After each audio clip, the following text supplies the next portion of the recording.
Hello everyone and welcome back to my YouTube channel. Dear students, in this video lecture we are going to have one practice question paper for the students of BA BSc BCom first year. The syllabus is prescribed by Swami Ramananda Tirth Marathwada University Nanded. In this COVID time, your question paper pattern will be multiple choice questions. There will be 40 MCQs, multiple choice questions, and there will be four options A, B, C, D, and you have to select the correct option. In the OMR sheet you have to make the oval dark, which is correct.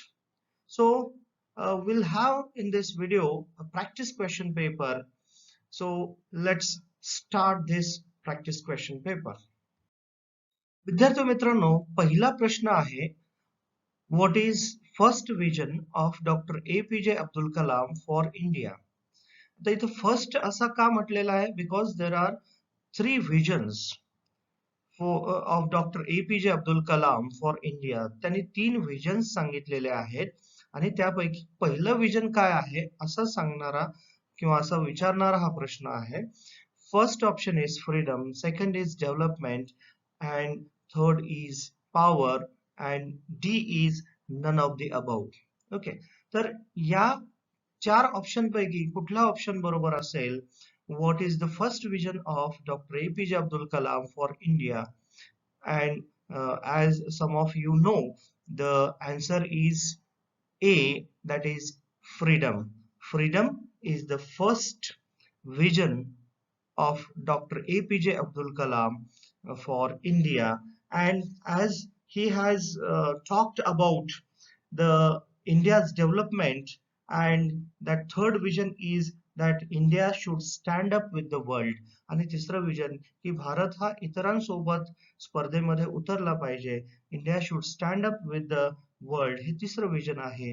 तर यातलं पहिलं vision इथं विचारलं गेलेलं आहे. हा प्रश्न पहिल्या विजनवर आधारित असलेला आहे, त्यामुळं त्यांचं फर्स्ट विजन त्यांनी सांगितलेलं आहे आपल्या या चॅप्टर मध्ये, that is freedom. Second question is, India should be dash dash to be a developed nation according to Dr. APJ Abdul Kalam.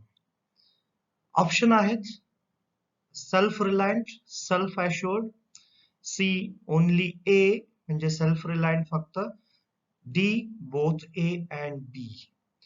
So in the second vision, Dr. APJ Abdul Kalam has talked about that India should be self-reliant and India should be self-assured if India wants to be a developed nation. जर भारताला प्रगत राष्ट्र म्हणून समोर यायचं असेल तर हा स्वयंपूर्ण आणि स्वतःवर आधारित सर्व गोष्टी सेल्फ रिलायंट आणि सेल्फ अश्युअर्ड असला पाहिजे. म्हणून याच्यातले ऑप्शन ए आणि ऑप्शन बी हे दोन्ही बरोबर आहेत, म्हणून ओनली ए सी ऑप्शन बरोबर येत नाही, तर याच्यातलं बोथ ए अँड बी म्हणजे सेल्फ रिलायंट आणि self assured, that option D is correct. India should be self reliant and self-assured to be a developed nation according to APJ Abdul Kalam, because since last 15 years India has been a developing nation, but APJ Abdul Kalam wants India to be a developed nation, and for that India should be self-reliant and self-assured. That option D is correct, both A and B. Third question is, India must be strong as dash dash power. First option is military power. Second option is economic power. Third option, that is C, is only A, and D option is both A and B. की भारत हा कशामध्ये strong असला पाहिजे? India should be strong in military power as well as in economic power if India wants to stand with the world. जर भारताला इतर देशांच्या सोबत जर स्पर्धा करायची असेल तर India should be as strong as the developed nations in military power as well as in economic power, and that's why option D is correct, both A and B. Question number 4. What had been developed as a new and a very light material? Obviously by Dr. APJ Abdul Kalam. कारण हा प्रश्न I have three visions for India या chapter मधला आहे जे doctor APJ Abdul Kalam यांचा आहे. Option A is light carbon, option B is carbon carbon, option C is light material and option D is none of the above. आता हा chapter तुम्ही वाचलेला असेल. याच्यामध्ये डॉक्टर APJ अब्दुल कलाम जेव्हा अग्नी मिसाईल वर काम करत होते तेव्हा त्यांनी एक फारच हलका असा पदार्थ शोधून काढला ज्याचं नाव त्यांनी कार्बन कार्बन असं ठेवलेलं होतं. That is option B is correct, carbon carbon, which had been developed by Dr. APJ Abdul Kalam and his team when he was working on Agni missile, and this was also been used as a caliper for making calipers. आणि जे लहान मुलांच्या अपंग मुलांचे जे पायांना आणि हातांना सपोर्ट करण्यासाठी मेटलचे कॅलिपर्स वापरले जात होते तिथं या कार्बन कार्बन पासून बनवले जाणारे कॅलिपर्स त्यानंतर वापरण्यात येऊ लागले. आणि ही घटना सुद्धा डॉक्टर APJ अब्दुल कलाम यांच्या जीवनातली महत्वपूर्ण घटना आहे असं त्यांनी सांगितलेलं आहे. Question number 5. What is the third vision of Dr. Kalam for India? की डॉक्टर APJ अब्दुल कलाम यांचं थर्ड विजन काय आहे भारताबद्दलचं? Option A, India must stand up to the world, B freedom, C development and D is power. तर तुम्ही याच्या आधीच्या भागामध्ये जर लक्षपूर्वक तुम्ही जर हा व्हिडिओ पाहत असाल तर तुम्हाला हे लक्षात येईल की आपण तीन विजन या आधी चर्चिले आहेत. We have discussed already three visions of Dr. APJ Abdul Kalam, and we must know that option A is correct. India must stand up to the world. If India wants to be a developed nation, India should be strong in economic as well as military power, and that's why then only India can stand up to the world. So option A is correct. Option A हा बरोबर आहे या चार option पैकी. Learning from the West. Question number 6. Learning from the West was a speech delivered by dash dash. आता असा एखादा प्रश्न तुमच्या या पूर्ण प्रश्नामध्ये असतो जो एखाद्या लेखकाविषयी आणि त्यांनी लिहिलेल्या किंवा त्यांनी दिलेल्या स्पीच विषयी किंवा त्यांनी लिहिलेल्या कवितेविषयी असू शकतो, जो बॅकग्राऊंड वर असू शकतो. जो क्वेश्चन नंबर 6 आहे, लर्निंग फ्रॉम द वेस्ट हा जो चॅप्टर आहे, was a speech delivered by, हे मुळात एक भाषण होतं जे यांनी डेलिव्हर केलेलं आहे. तर कोणी डेलिव्हर केलेलं आहे? ऑप्शन पहा. Option A, APJ Abdul Kalam, option B Narayan Murthy, option C Mahatma Gandhi, option D Subhashchandra Bose. तर आता हे नारायण मूर्तीचा पण तुम्हाला चॅप्टर आहे, डॉक्टर APJ अब्दुल कलाम यांचा पण तुम्हाला चॅप्टर आहे, महात्मा गांधी यांचा नाही, पण अशापैकी एखादा ऑप्शन असू शकतं सुभाषचंद्र बोस यासारखं. तर तुम्हाला माहिती आहे learning from the west, this chapter और this speech is delivered by Narayan Murthy. Option बी हे बरोबर उत्तर आहे, कारण लर्निंग फ्रॉम द वेस्ट हा जो चॅप्टर आहे हे मुळात एक स्पीच आहे जे नारायण मूर्ती यांनी दिलेलं आहे. क्वेश्चन नंबर 7 काय आहे? What is the value system according to Narayan Murthy? Narayan Murthy यांच्या मते व्हॅल्यू सिस्टीम काय आहे? Question option number A, the protocol for behaviour, option B system of value, number C values only, number D none of the above. Okay, त्यांनी value system वर सांगितलेलं आहे नारायण मूर्तींनी. तर value system काय आहे? नीतिमूल्य किंवा ही व्हॅल्यू सिस्टीम काय आहे? तर ही व्हॅल्यू सिस्टीम आहे option A, the protocol for behaviour, वागण्याचा जो शिष्टाचार आहे, प्रोटोकॉल फॉर बिहेवियर, की आपण कसं वागावं, प्रोटोकॉल त्याचा एक शिष्टाचार असतो, तर त्याला त्यांनी व्हॅल्यू सिस्टीम असं म्हटलेलं आहे. The answer A is correct. Protocol for behavior is the value system according to Narayan Murthy. Question number 8. What should we learn from the west? आपण पाश्चिमात्य देशांकडून काय शिकलं पाहिजे? ऑप्शन ए अकाउंटेबिलिटी, जबाबदारपणा. Option B dignity of labour, श्रम प्रतिष्ठा. Option C professionalism, व्यावसायिकता. आणि option D all of the above. तर तुम्ही हा चॅप्टर वाचला असेल किंवा समजून घेतला असेल तर याच्यामध्ये नारायण मूर्ती यांनी accountability, dignity of labour, professionalism, honouring contracts आणि इंटेलेक्च्युअल इंडिपेंडन्स या सगळ्या गोष्टीवर बोललेलं आहे की या सर्व गोष्टी आपण पाश्चिमात्य देशांकडून शिकलं पाहिजे. सो अकाउंटेबिलिटी, जबाबदारपणा. बी डिग्निटी ऑफ लेबर, श्रमप्रतिष्ठा. C professionalism. किंवा याच्यामध्ये डी ऑप्शन किंवा यामध्ये ऑल ऑफ दी अबव हे जरी बरोबर असलं तरी याच्यामध्ये अजून आपल्याला की आपण काय शिकलं पाहिजे पाश्चिमात्य देशांकडून, तर यापुढं असं ते सांगतात इंटेलेक्च्युअल इंडिपेंडन्स किंवा आपण इंटेलेक्च्युअली इंडिपेंडंट असलं पाहिजे and we should honour the contract. याबद्दल सुद्धा नारायण मूर्तींनी आपल्याला सांगितलं आहे. त्याचबरोबर we have to accomplish that we have to acknowledge the accomplishment of others. इतरांनी जे काही मिळवलेलं आहे किंवा जे काही अचीव केलेलं आहे त्याला सुद्धा आपण काय केलं पाहिजे, लक्षात घेतलं पाहिजे. या सगळ्या गोष्टी आपण कुठून शिकल्या पाहिजेत? पाश्चिमात्य देशांकडून शिकल्या पाहिजेत. कारण पाश्चिमात्य देशामध्ये या सर्व गोष्टींना महत्व दिलं जातं. म्हणून या प्रश्नातलं what should we learn from the best, the answer is all of the above. Option D is correct. Question number 9. Western value system teaches to respect. A. Contractual obligations. Option B. Moral obligations. Option C. Family values. Option D. None of the above. हे western value system आपल्याला कशाचा सन्मान करायला शिकवतं?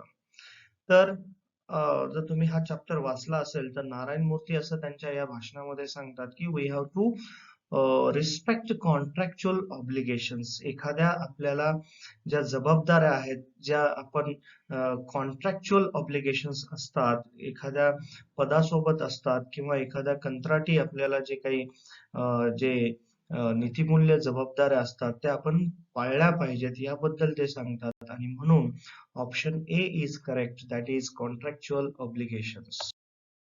Question number 10. We are aware of our rights but fail to acknowledge dash dash that accompanies every right. आपण आपल्या अधिकारांबद्दल तर जागृत असतो, पण आपण कुठल्या गोष्टीला लक्षात घेण्यापासून आपण वंचित राहतो किंवा आपण कुठली गोष्ट लक्षात घेत नाही जी त्या अधिकारासोबतच असते. Option A the value, option B the right, option C the duty, option D the moral. आता जर तुम्ही हा चॅप्टर वाचला असेल तर ही कोटेशन आहे, we are aware of our rights.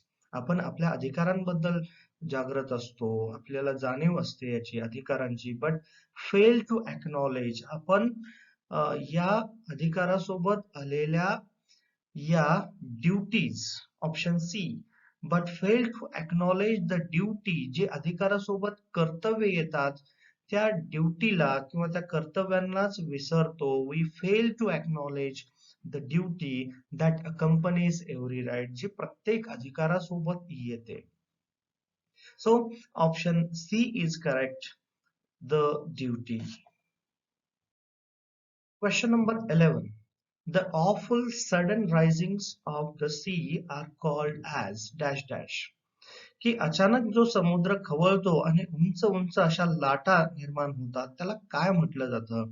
Option A tsunami, option B storm, option C waves, option D none of the above. हा प्रश्न तुम्हाला माहिती असेल की अ लिव्हिंग गॉड, जो काइझुमी याकोमो यांचा हा चॅप्टर आहे, अ लिव्हिंग गॉड, याच्यामधून घेतलेलं हे एक प्रश्न आहे. The awful sudden rising of the sea are called as option A tsunami. जसं बऱ्याच जणांना याचं उत्तर माहिती आहे की sudden rising of the sea are called as a tsunami. अचानक खवळलेल्या उंच उंच लाटा, भयानक अशा उंच उंच लाटांना सुनामी म्हटलं जातं. Option A is correct. Question number 12. Dash dash was the most influential resident of the village. की त्या खेड्यामध्ये सगळ्यात जास्त प्रभावी व्यक्तिमत्व, जो प्रभावी रहिवासी होता तो कोण होता? अ लिव्हिंग गॉड मधला परत हा प्रश्न आहे. ऑप्शन ए कोइझुमी याकुमो, ऑप्शन बी हॅमागुची गोय, option C only B, option D both A and बी.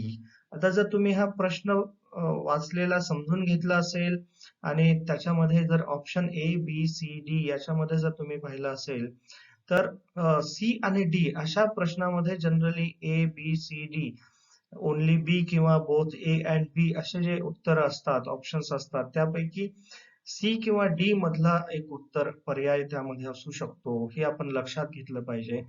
आणि हेमागुची गोय हे या खेड्यातले सर्वात जे प्रभावी व्यक्तिमत्व होतं हे याचं उत्तर आहे. म्हणून ऑप्शन बी, जे ओनली बी, सी ऑप्शन हे जे आहे या 4 ऑप्शन पैकी ओनली बी, ए नाही, आता फक्त बी, ओनली बी, बोथ ए आणि बी असं उत्तर याचं नाही. Option D is not there. म्हणून आपल्याला मोर करेक्ट काय आहे याच्यातलं? Only B, option C. Question number 13. Why did Hamaguchi set his rice stacks on fire? हॅमागुचीने त्याचे जे राईसचं जे शेती आहे त्याला आग का लावली? Option A, he had excess of rice. Option B, rice stacks were useless. Option C, to alert villagers of tsunami. Option D, to destroy rice stacks.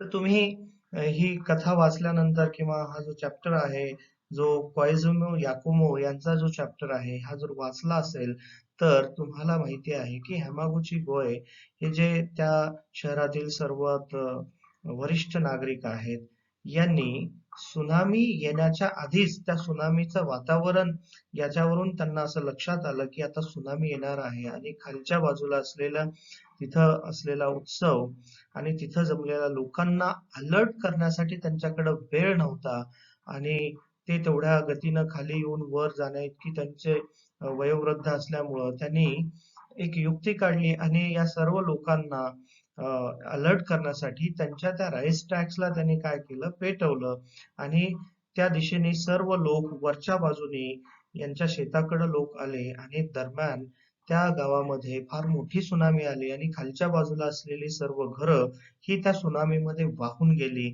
आणि त्यांच्या या कृत्यामुळं गावातल्या सर्व जणांचे प्राण वाचले आणि त्यामुळं त्यांनी त्यांचे जे राईस टॅक्स आहेत ते त्याला पेटवलं आणि या लोकांना अलर्ट करून सुनामी पासून वाचवलं.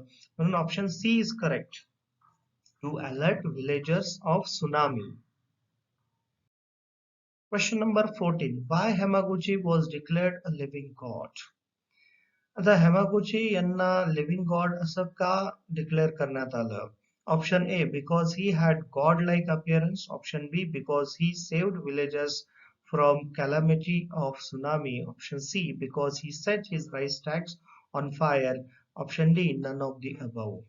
की त्यांना लिव्हिंग गॉड असं का म्हटलं? तर त्यांनी बऱ्याचशा लोकांचे, जवळपास सर्व लोकांचे प्राण या नैसर्गिक आपत्ती, ज्याला आपण सुनामी म्हणतो, या नैसर्गिक सुनामी पासून त्यांनी या लोकांना वाचवलं. Option B, because he saved villagers from calamity of tsunami and that's why he was been called as living god by the villagers.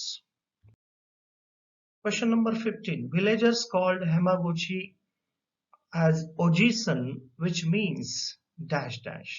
Villagers या हॅमागुची गोय यांना ओजिसन असं म्हणायचे. ज्याचा अर्थ काय आहे असा हा प्रश्न आहे. Option A, ojisan means headman, ojisan means grandfather, or ojisan means God, और ओजिसन मीन्स अ मॅन. यापैकी कुठलं उत्तर आहे? ओजिसन म्हणजे काय? जपानीज भाषेमध्ये ओजिसन मीन्स ग्रँडफादर, कारण हे एक वयोवृद्ध किंवा वरिष्ठ नागरिक आहेत आणि त्या टाडाचे सुद्धा ग्रँडफादर आहेत आणि त्यामुळे सगळेजण लोक यांना ग्रँडफादर असं म्हणायचे, ज्याला जपानीज भाषेमध्ये ओजिसन असं म्हटलं जातं आणि त्यामुळं हेमागोचींना सगळे विलेजर्स काय म्हणायचे, ओजिसन, ज्याचा अर्थ काय आहे, grandfather. Option B is correct. Question number 16. Gordon S Livingston is dash dash author. हे कुठले लेखक आहेत? Number A an American, number B a British, number C a Colombian, number D an Indian. तुम्ही जर याचं बॅकग्राऊंड वाचलं असेल, या चॅप्टरच्या सुरुवातीला जे बॅकग्राऊंड आहे हे वाचलं पाहिजे. त्याच्यामध्ये तुम्ही हे जर वाचलं असेल तर याचं उत्तर तुम्हाला लगेचच कळेल. Option C is correct. Gordon S Livingston is a Colombian author. हे कोलंबियन लेखक आहेत. Option C. Question number 17.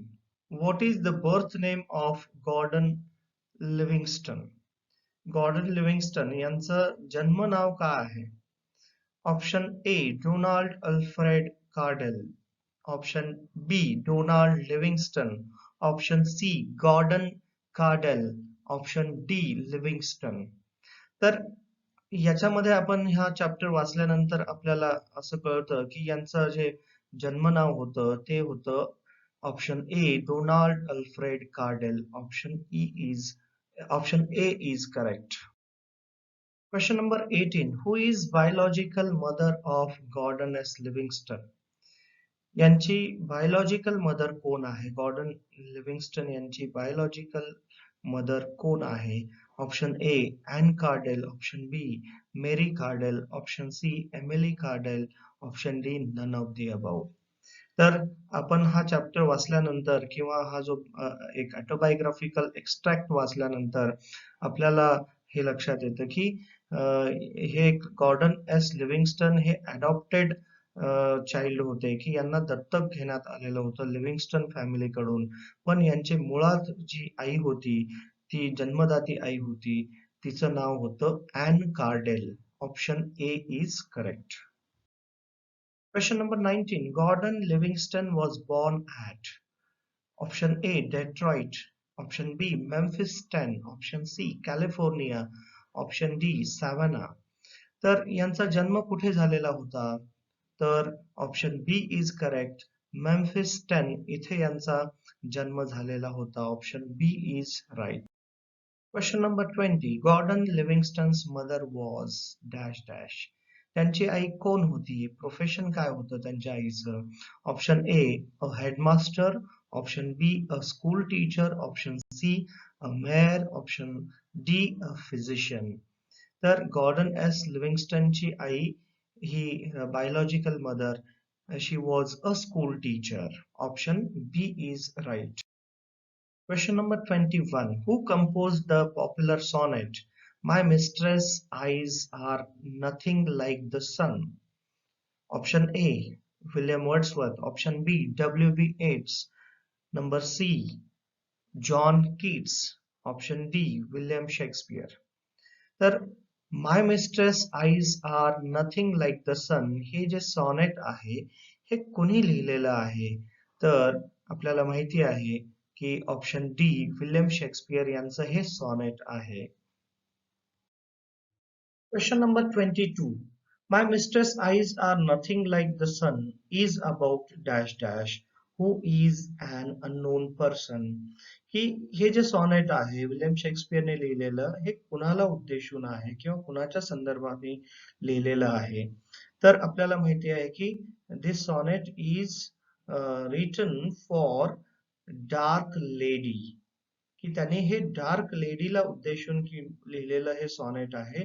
आपल्याला माहिती नाही की who is dark lady and that's why she is an unknown person, but answer is B, the dark lady. Question number 23. What is more redder than the lips of poet's beloved? कवीच्या प्रियसीच्या ओठांपेक्षा जास्त काय लाल आहे? Option A a pomegranate, option B a rose, option C coral, and option D none of the above. तर या कवितेमध्ये आपल्याला असं लक्षात येतं की ही जी ओळ आहे त्याच्यामध्ये त्याने असं म्हटलेलं आहे की coral is far more red than her lips red. तर कोरल हे जास्त लाल आहे त्याच्या प्रेयसीच्या ओठांपेक्षा, असं इथं त्यांनी सांगितलेलं आहे या सॉनेट मध्ये. म्हणून option C is correct. Question number 24. In the third quartet, poet thinks, or William Shakespeare thinks, that his beloved is not like dash dash. त्यांची प्रेयसी ही कुणासारखी नाही. Option A, a goddesses. Option B, a human being. Option C, a beautiful person. Option D, all of the above. तर पहा, तिसऱ्या या कॉटेन मध्ये काय म्हटलेलं आहे? I grant never saw a goddess go, my mistress when she walks treads on the ground. So याचा अर्थ आहे की त्यांची प्रेयसी ही त्या गॉडेसेस सारखी नाही, किंवा या गॉडेसेस सारख्या तिच्यामध्ये कसल्याही क्वालिटीज नाहीत. शी इज अ ह्युमन बिईंग. आणि त्यामुळं याच्यातलं जे ऑप्शन ए आहे की in the third quatrain, poet thinks that his beloved is not like a goddesses. Not like a goddesses. ती त्या goddesses सारखी मुळीच नाही, कारण ती एक मानव आहे. Question number 25. In the last couplet of My mistress' eyes are nothing like the sun, sonneteer declares. ही त्यांनी शेवटच्या या दोन ओळीमध्ये कपलेटमध्ये काय डिक्लेअर केलेलं आहे? Option A, that the comparison between his beloved and other object is true. Option B, his beloved is like a beautiful. Option C, that his beloved needs not to be falsely compared with other beautiful objects. And option D, none of the above. Last couplet काय आहे? And yet, by heaven, I think my love is rare as any she belied with false compare. Poet says that she is rare for him, and it will be wrong comparison to compare his beloved with other things, with other beautiful objects. And that's why option C, that his beloved needs not to be falsely compared with other beautiful objects. की त्याच्या प्रेयसीची तुलना ह्या चुकीच्या पद्धतीनं इतर beautiful ऑब्जेक्टशी करू नये, कारण शी इज रेअर. ती कशी असली तर ती एक रेअर आहे, and she is more precious for him. आणि त्यामुळे option C, that his beloved needs not to be falsely compared with other beautiful objects. Question number 26. What is the speciality of pole star or north star? की या pole star किंवा north स्टारची वैशिष्ट्य काय आहे किंवा speciality काय आहे? A, it is a very bright star. B, it is eternal and unchanging star. Option C, it is a very big star. Option D, it is a colorful star. हा प्रश्न आपल्याला माहिती आहे जॉन कीट्सच्या bright star would I were steadfast as thou art या कवितेतला आहे. आणि त्याच्यामध्ये यांनी कवितेमध्ये जॉन कीट्सने असं सांगितलेलं आहे, नॉर्थ स्टार किंवा pole star is eternal and unchanging star, की हा चिरकाल टिकणारा एटर्नल आहे, अमर असा तारा आहे. आणि तो असं सांगण्यात येतं की is an unchanging star. This pole star is an unchanging star. आणि याचं वैशिष्ट्य आहे option B, it is eternal and unchanging star as mentioned by John Keats in this poem. Question number 27. Who is called sleepless, who lives away from humanity in the poem Bright Star would I wear steadfast as thou art? या कवितेमध्ये sleepless कुणाला म्हटलेलं आहे, जो इतरांपासून दूर राहतो? तर पहा, option A, a saint. Option B, a hermit. Option C, a restless man. Option D, an animal. पहा की याच्यामध्ये असं म्हटलेलं आहे, like nature's patient sleepless eremite, the moving waters at their priest-like task. Okay, sleepless ermite. Ermite हा शब्द आलेला आहे, ज्याचं अर्थ हर्मिट असा होतो. तर याचं उत्तर आहे की who is called sleepless, who lives away from humanity in the poem bright star. Option B is correct. Sleepless is called to the hermit. That is option A. Question number 28. Speaker wants to be steadfast like bright star but never wants to be dash dash. Option A bright, option B alone, option C moving, option D in crowd. ही या नरेटरला किंवा स्पीकरला या कवितेमधल्या की त्या ताऱ्यासारखं स्थिर राहायचं आहे, चिरकाल राहायचं आहे, स्टेडफास्ट राहायचं आहे, पण त्याला काय नको आहे? He wants to be steadfast like bright star or north star but he never wants to be alone. पण हा तारा अलोन असतो, त्या ताऱ्यासारखं एकटं त्याला राहायचं नाही. आणि त्यामुळं याचा ऑप्शन जे आहे option B alone. Speaker wants to be steadfast like bright star but he never wants to be alone. Option B.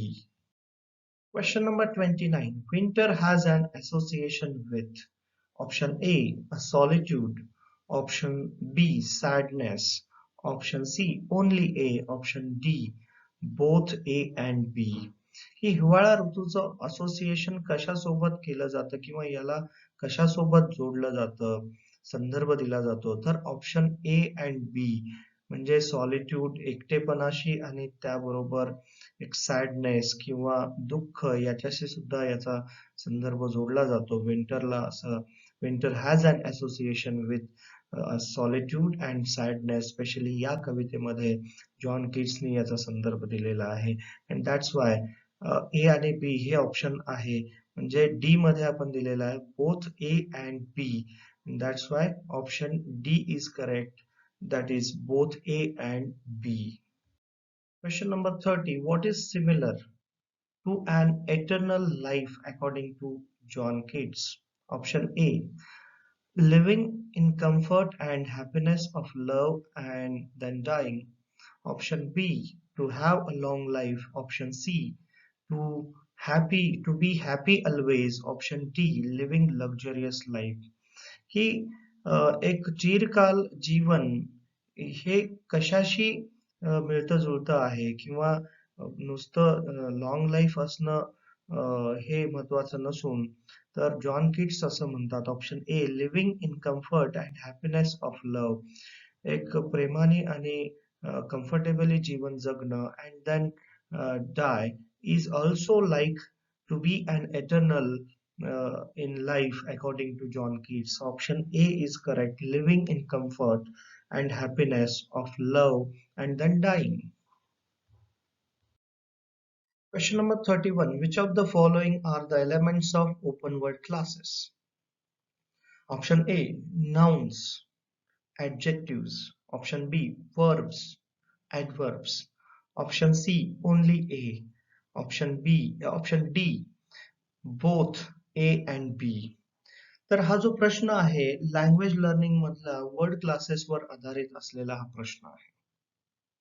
Word classes ज्याच्यामध्ये open word classes and closed word classes हे दोन प्रकार पडतात आणि त्यामध्ये ओपन वर्ड क्लासेस मध्ये noun, adjective, verbs आणि adverbs हे 4 घटक येतात आणि त्यामुळे option D both A and B हे ऑप्शन बरोबर आहे.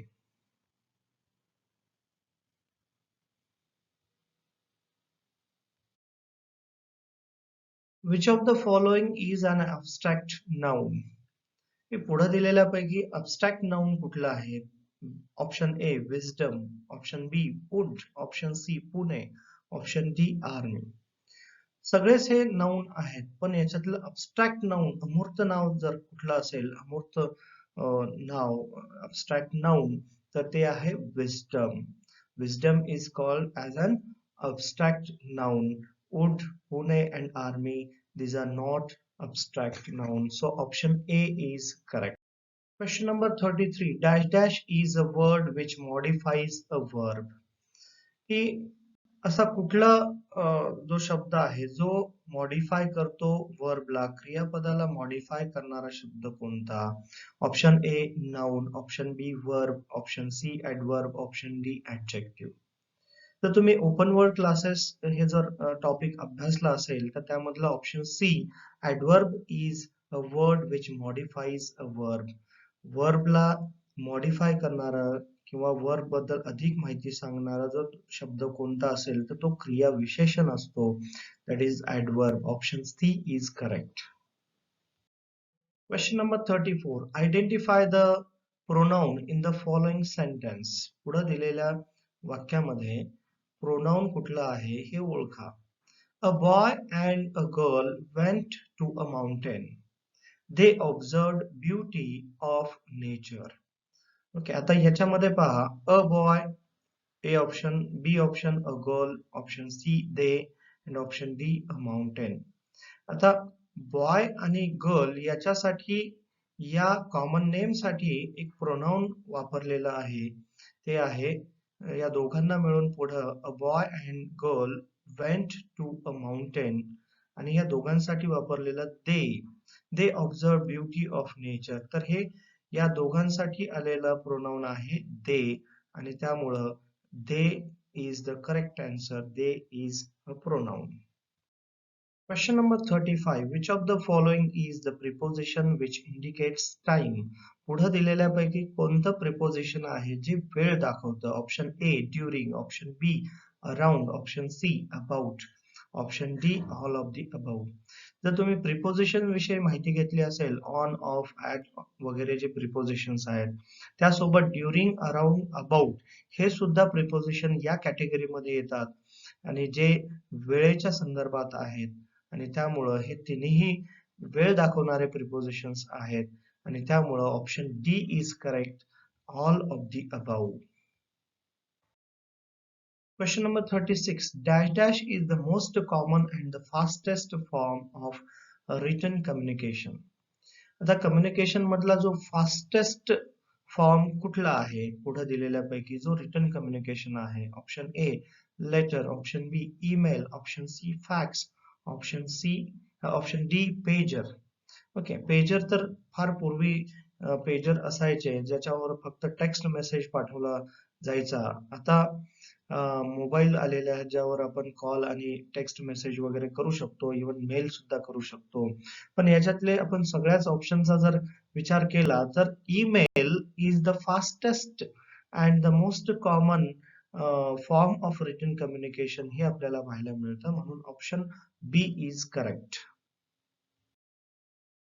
Question number 37. Dash dash is a formal application. One writes to the head of the institution or company in order to get a job. एखादा job मिळवण्यासाठी कुठल्या प्रकारचं तुम्हाला पत्र लिहावं लागतं? Option A job application, option B a letter, option C only A, option D both A and B. जर या चारही ऑप्शनचा जर तुम्ही विचार केला असेल किंवा याच्यावर तुम्ही थोडासा विचार केला असेल तर job application letter is a formal application. हे एक औपचारिक जॉब ऍप्लिकेशन लेटर आहे which one could write to the head of institution or the company in order to get a job. एखादा जॉब मिळवण्यासाठी जॉब ऍप्लिकेशन लेटर हे लिहिलं जातं. म्हणून याच्यातलं फक्त ए जॉब ऍप्लिकेशन जे ऑप्शन सी मध्ये आहे ओनली ए, डी नाही, बोथ ए अँड बी असं नाही. तर याच्यामधलं job application is a formal application one writes to the head of the institution or company in order to get a job. Question number 38. Which of the following things should be mentioned in job application? Job application मध्ये कुठल्या गोष्टींचा उल्लेख असावा? Option A date, option B inside address, option C contact number and email address, option D all of the above. तर याच्यामध्ये आपण पाहिलेलं आहे जॉब ऍप्लिकेशन लेटर मध्ये दिनांक पण असतो, इनसाइड ऍड्रेस, पाठवणाऱ्याचा ऍड्रेस आणि ज्याला पाठवतो तोही ऍड्रेस असतो, स्पेशली इनसाइड ऍड्रेस. आणि option C contact number and email address हे सुद्धा असतं. म्हणून option D all of the above is the correct answer. हे उत्तर बरोबर आहे, कारण जॉब ऍप्लिकेशन मध्ये कुठल्या कुठल्या गोष्टी लिहिल्या जातात किंवा याचा उल्लेख असतो, तर date, inside address, contact number and email address. आणि त्यामुळं हे तिन्ही ऑप्शन त्यामध्ये येतात. म्हणून option D all of the above वर दिलेले सर्व पर्याय याला लागू पडतात. Number 39. What is the full form of CV? CV चा काय फुल फॉर्म आहे? Option A curriculum vive, option B curriculum vitae, option C curriculum voice, option D none of the above. तर आपल्याला माहिती आहे की CV चा लॉंग फॉर्म आहे curriculum vitae. Option B. Question number 40. हा शेवटचा प्रश्न आहे. CV should reflect one's dash dash. Curriculum vitae मध्ये काय काय असावं किंवा काय काय असतं? Option A educational qualification, option B work experience, option C hobbies and interest and option D all of the above. तर सीव्ही मध्ये या सर्व गोष्टी असतात. ऑप्शन ए एज्युकेशनल क्वालिफिकेशन पण असते, ऑप्शन बी वर्क एक्सपिरियन्स पण असतो आणि option C hobbies and interest हे पण असतं. म्हणून option D all of the above. तर विद्यार्थी मित्रांनो, हे 40 प्रश्न आपण पाहिलेले आहेत. हे 40 प्रश्न हे टेंटेटिव्ह आहेत. एक आपण अशा प्रकारचे प्रश्न येऊ शकतात या पद्धतीने हे प्रश्न काढलेले आहेत. याच्यातला एखाद दोन प्रश्न तुम्हाला रिपीट होतीलही किंवा तुमच्या परीक्षेमध्ये विचारले जातील. मिळते जुळते एखादे प्रश्न असू शकतात. पण ही जे आपण प्रॅक्टिस क्वेश्चन पेपर घेतलेला आहे, पूर्णतः आपण आपल्या या अभ्यासक्रमावर आधारित संभाव्य प्रश्न संच किंवा संभाव्य प्रश्नपत्रिका ही आपण पाहिलेली आहे. हेच प्रश्न असतील असं नाही. हे फक्त एक उदाहरण आहे तुमच्या समोर. अशा प्रकारचे प्रश्न येऊ शकतात. तर तुम्ही हा जो सिलेबस तुमच्या समोर आहे तो समोर ठेवून अशा प्रकारचे प्रश्न अजून काय काय असू शकतात हे तुम्ही अभ्यासलं पाहिजे. आणि बारकाईनं जर तुम्ही हे सर्व चॅप्टर्स वाचले आणि याचा अभ्यास जर केला तर तुम्हाला ही तुम्ही परीक्षा देणार आहात ती नक्कीच सोपी जाणार आहे. आणि त्यामुळं अशा प्रकारचे प्रॅक्टिस क्वेश्चन पेपर आपण सोडून एक विद्यार्थ्यांना एक आयडिया याच्यातून देण्याचा प्रयत्न केलेला आहे की अशा प्रकारचे प्रश्न हे असू शकतात. आपल्याला हे जवळपास 42 मिनिट लागलेले आहेत. आतापर्यंत आपण ह्या 40 प्रश्नाचे उत्तर आपण डिस्कस केलेली आहेत. प्रश्न वाचलेले आहेत, उत्तर डिस्कस केलेले आहे. तुम्हाला तिथं मिळणारा जो वेळ आहे तो जवळपास 1 तासाचा आहे आणि त्या 1 तासामध्ये तुम्ही पूर्ण पद्धतीनं हे प्रश्न वाचा. त्यात पूर्ण या ऑप्शनवर विचार करा आणि त्यानंतर तुम्ही राईट आन्सर निवडा. घाईमध्ये एखाद्या प्रश्नाचं उत्तर चुकण्याची शक्यता असते. So take your time, think on every option, that what kind of answer or what is the correct answer याच्यावर तुम्ही विचार करा आणि त्यानंतर A, B, C, D या पर्यायापैकी जे करेक्ट उत्तर आहे ते तुम्ही तिथं निवडा आणि त्या पद्धतीने तुम्ही अशा प्रश्नपत्रिका सोडवू शकता. Okay. So dear students, thank you for watching this video. हा व्हिडिओ बघितल्याबद्दल धन्यवाद. हा व्हिडिओ खास BA, BSc, BCom first year जो स्वामी रामानंद तीर्थ मराठवाडा विद्यापीठातल्या अभ्यासक्रमावर आधारित असलेला सेमिस्टर फर्स्टचा हा सिलेबस कव्हर करणारा हा व्हिडिओ आहे किंवा त्यातल्या प्रश्नपत्रिका जी संभाव्य प्रश्नपत्रिका असू शकते याबद्दल असलेला हा व्हिडिओ आहे.